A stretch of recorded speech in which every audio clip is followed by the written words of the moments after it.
গণঅভ্যুত্থানে গুলিবিদ্ধ আন্দোলনকারীদের চিকিৎসায় বাধা দিয়েছিলেন আওয়ামী লীগপন্থী স্বাধীনতা চিকিৎসক পরিষদের কয়েকজন ডাক্তার।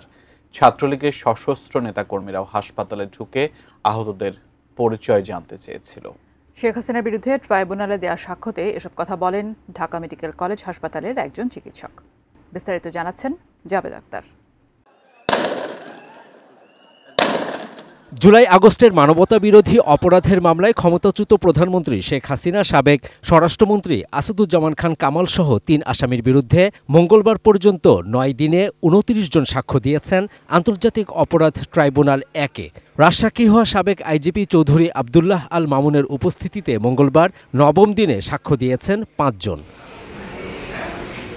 এর মধ্যে ঢাকা মেডিকেল কলেজ হাসপাতালের ক্যাজুয়ালিটি বিভাগের আবাসিক সার্জন মুশতাক আহমেদ তার সাক্ষ্যে জানান, বেশিরভাগ আহতদের শরীরের উপর থেকে নিচের দিকে ভেদ করে গেছে গুলি। ডিরেকশনটা ছিল উপর থেকে নিচে, তার মাথায় লেগে পেছন দিয়ে বের হয়েছে, তার এইখানে লেগে পেছন দিয়ে বের হয়েছে।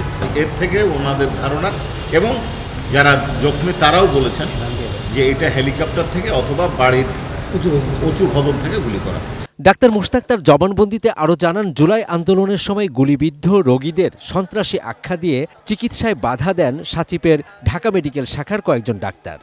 এই চিকিৎসা দেওয়ার কারণে ৫ জনকে বদলি করা হয়েছে ২৫শে জুলাই ২৪ তারিখ।